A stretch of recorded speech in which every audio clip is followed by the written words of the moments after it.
औज़ुबिल्लाहिमिनश्शैतानिर्रजीम बिस्मिल्लाहिर्रहमानिर्रहीम। अस्सलामुअलैकुम। जैसा कि आप सब जानते हैं, मेरा नाम है मोहम्मद आदिल और मैं आपको पढ़ा रहा हूँ computer science for HSSC part 1। Topics जो हमने प्रीवियस लेक्चर में डिस्कस किए थे उसमें हमने पढ़ा था introduction to computer memory, memory characteristics, memory terminology, memory built up and retention power के बारे में। आज हम अपनी बुक का चैप्टर नंबर 2 कंप्यूटर मेमोरी वहीं से कंटिन्यू करेंगे जहां हमने लास्ट वीडियो में छोड़ा था। टॉपिक्स जो आज की वीडियो में हम डिस्कस करेंगे उसमें है मेन मेमोरी और आगे उसकी टाइप्स यानी इंटरनल प्रोसेसर मेमोरी, रैम यानी रैंडम एक्सेस मेमोरी और रोम यानी रीड ओनली मेमोरी। जब कंप्यूटर मेमोरी की बात की जाती है तो उसको हम फर्दर 2 कैटेगरीज में डिवाइड करते हैं, मेन मेमोरी और सेकेंडरी मेमोरी। तो आज हम कंप्यूटर की मेन मेमोरी के बारे में बात करेंगे और आगे उसकी जो फर्दर टाइप्स होती हैं उसके बारे में बात करेंगे। तो सबसे पहले देख लेते हैं कि what is main memory. Main memory, also called primary or internal memory, is the part of the computer system that holds the data and instructions for processing. It is mainly used to store data that is used by the system at startup and to run various types of programs such as the operating system and other programs. तो main memory basically हमारे पास वो physical device होती है जो currently हम instructions को execute कर रहे होते हैं या प्रोग्राम्स को रन कर रहे होते हैं या उससे जो रिलेटेड डाटा होता है वो मेन मेमोरी के अंदर स्टोर होता है। टाइप्स ऑफ मेन मेमोरी आगे फर्दर 3 कैटेगरीज में डिवाइड होती है, जिसमें हमारे पास आ जाती है इंटरनल प्रोसेसर मेमोरी, रैम और रोम। तो सबसे पहले हम देखते हैं कि इंटरनल प्रोसेसर मेमोरी क्या होता है। Internal processor memory basically directly accessible होती है CPU के लिए। आगे इंटरनल प्रोसेसर मेमोरी के अंदर हमारे पास आ जाता है कैशे मेमोरी और रजिस्टर मेमोरी के। Cache memory A small amount of high speed semiconductor memory which exists inside the microprocessor or on the motherboard of the computer. This memory stores some active portion of main memory. It lies between the main memory and the processor. When any information is required by the processor, first it will look up in the cache, and if it is not available in the cache, then it will fetch it from the main memory. Cache memory हमारी processor के सबसे करीब मौजूद होती है। जब भी processor को किसी डाटा की ज़रूरत होती है तो सबसे पहले वो कैशे मेमोरी में लुकअप करता है। अगर वो डाटा कैशे मेमोरी में अवेलेबल नहीं होता तो फिर वो उसे मेन मेमोरी से फैच करके लाता है।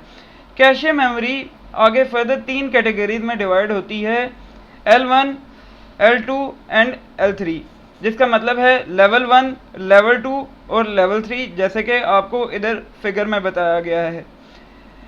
L1 जो हमारे पास कैशे लेवल होता है वो बेसिकली हमारे पास प्रोसेसर के ऊपर ही चिप वो बिल्ट हुई होती है और उसका एक्सेस टाइम सबसे फास्ट होता है। L2 और L3 कैशे जो होती है वो बेसिकली सेपरेटली एक चिप बिल्ट हुई होती है हमारे मदरबोर्ड के ऊपर। Registers are small memory units. There are large number of registers inside the processor. Their function is to temporarily store binary information and pass it on to the other parts of the processor or main memory during the execution of program instruction. Some commonly used registers inside the microprocessors are accumulator register, instruction register, data register, program counter and memory address register. तो basically register हमारे पास जो है ना वो अपने processor memory के अंदर मौजूद एक छोटे से मेमोरी यूनिट्स होते हैं जो डाटा को टेम्परेरी होल्ड करने के लिए और एक दूसरे में डाटा को ट्रांसफ़र करने के लिए इस्तेमाल किए जाते हैं। कॉमनली जो हम रजिस्टर इस्तेमाल करते हैं उसमें आ जाता है एक्यूमुलेटर। तो एक्यूमुलेटर रजिस्टर जो हमारे पास होता है वो बेसिकली हमारी जो कैलकुलेशंस होती हैं, सम्स वगैरह, वो उसको टेम्परेरीली होल्ड करता है। इंस्ट्रक्शन रजिस्टर, तो करंट इंस्ट्रक्शन जो हम एग्जीक्यूट कर रहे होते हैं ये उसके बारे में इंफॉर्मेशन को होल्ड करता है। डाटा रजिस्टर हमारे पास बेसिकली जो डाटा हमने फेच करना होता है मेमोरी से या जो मेमोरी में ट्रांसफ़र करना होता है उसको होल्ड कर रहा होता है। इसी तरह प्रोग्राम काउंटर रजिस्टर हमारे पास बेसिकली जो हमने नेक्स्ट इंस्ट्रक्शन एग्जीक्यूट करनी होती है रैम के अंदर उसके बारे में डाटा को अपने पास रखता है। इसके बाद हमारे पास आ जाती है random access memory. When the term RAM is used with semiconductor memory, it is usually taken to mean read-write memory. It is used in computers for the storage of active programs and data. The content of RAM changes continuously as the computer executes a program. RAM plays very important role in the processing speed of the computer. Large RAM sizes provides large amount of information to a computer for processing and hence increases the processing speed. The major disadvantage of RAM is that it is volatile and will lose all stored information if power is turned off. तो RAM basically हमारे computer का एक बहुत commonly access part होता है।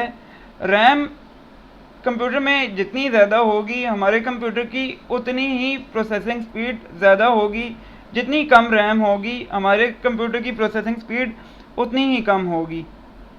जो भी हम प्रोग्राम एग्जीक्यूट करते हैं तो वो एग्जीक्यूट होने के लिए हमेशा रैम के अंदर लोड होता है।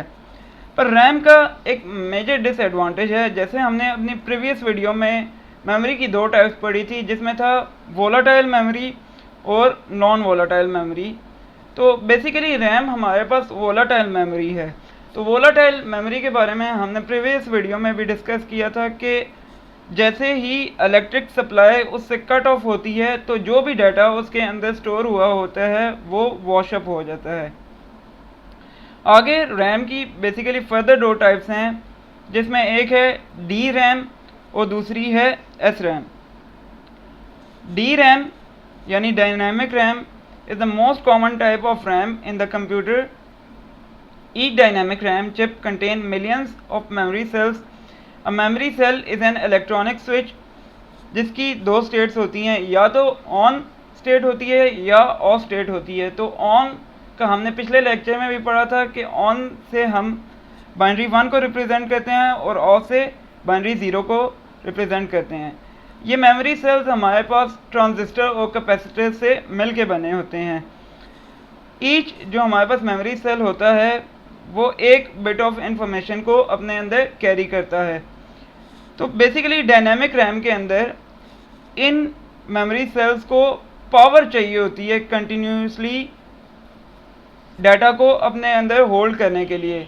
ये पावर जैसे ही उसके अंदर ख़त्म हो जाती है तो वो सारा डाटा वॉशअप हो जाता है। इसी वजह से डायनामिक रैम के अंदर हमें कंटिन्यूसली पावर सप्लाई की ज़रूरत होती है। स्टैटिक रैम, स्टैटिक रैम बिल्कुल डायनामिक रैम से एक मुख्तलिफ तरीके से काम करती है। Each memory cell of static RAM is like an electronic switch having two states. ये सिमिलरिटी है स्टैटिक रैम की भी और डायनामिक रैम की भी कि दोनों में इलेक्ट्रॉनिक स्विचेस मौजूद होते हैं जो बाइनरी 1 और बाइनरी 0 को रिप्रेजेंट करते हैं। लेकिन स्टैटिक रैम के अंदर हमें चार्जिंग की ज़रूरत नहीं होती, लेकिन इसमें हमें डायनामिक रैम के मुकाबले में काफ़ी ज़्यादा ट्रांजिस्टर्स की ज़रूरत होती है। It is faster than dynamic RAM and more expensive. ये डायनामिक रैम से इसका एक्सेस टाइम काफ़ी अच्छा होता है लेकिन ये उतनी ही एक्सपेंसिव भी होती है। Static RAM is used as cache memory in computer. जैसे कि हमने अभी पीछे डिस्कस किया है कैशे मेमोरी के बारे में कि उसका एक्सेस टाइम बेसिकली सबसे अच्छा होता है कंप्यूटर के अंदर। तो स्टैटिक रैम को भी हम बेसिकली कैशे मेमोरी के तौर पे इस्तेमाल कर सकते हैं। इसके बाद हमारे पास आ जाता है रीड ऑनली मेमोरी यानी रोम। तो रोम के अंदर जब हम डाटा राइट करते हैं या जो डाटा एंटर करने का तरीका है बेसिकली इस तरीके को हम रोम की प्रोग्रामिंग करना कहा जाता है। Some ROMs cannot have their data changed once they have been programmed. Others can be erased and reprogrammed as often as required by the manufacturers. ROMs are used to store programs that are frequently required and are not to change during the operation of the computer. All ROMs are non-volatile because programs stored in them are not lost when the computer is turned off.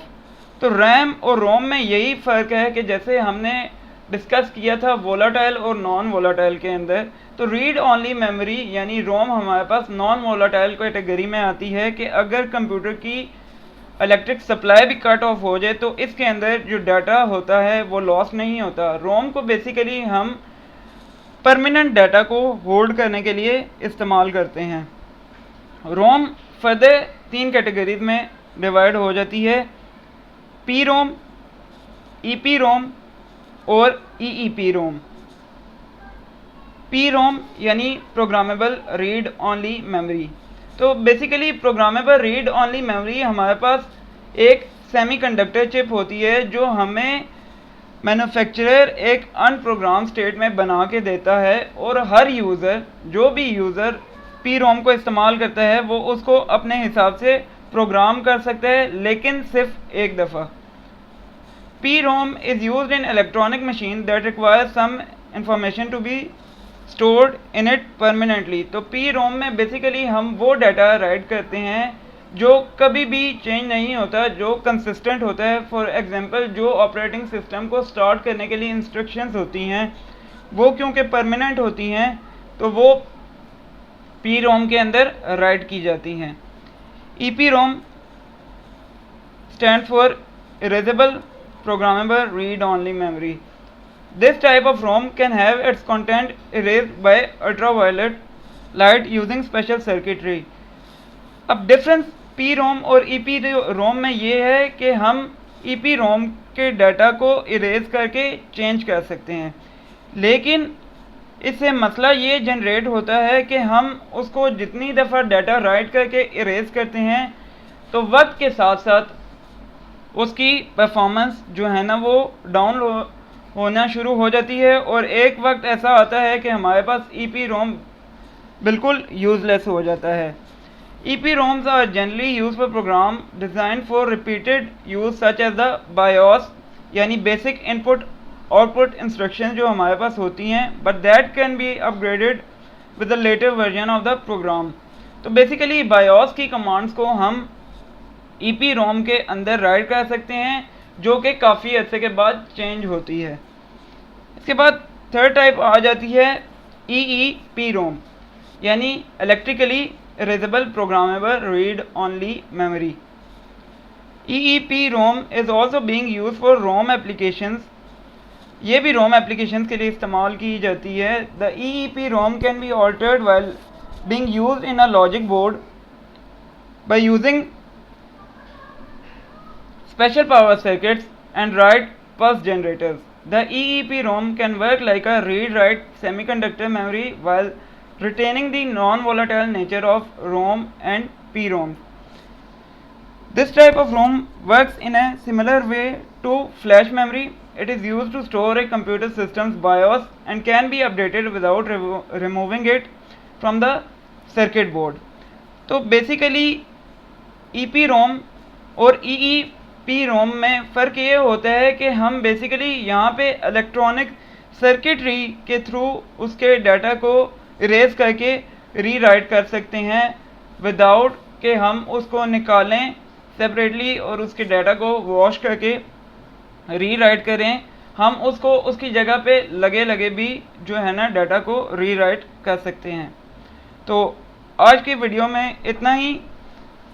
अगर आपको हमारी video अच्छी लगी तो आप हमारे channel ट्यूटीफाई को subscribe कर दें। आप हमें फेसबुक पे भी फॉलो कर सकते हैं, लाइक कर सकते हैं, और अगर इस वीडियो के मुताबिक या इससे रिलेटेड कोई भी आपको क्यूरी है तो आप हमारे साथ नीचे कमेंट सेक्शन में डिस्कस कर सकते हैं। अल्लाह हाफ़िज़।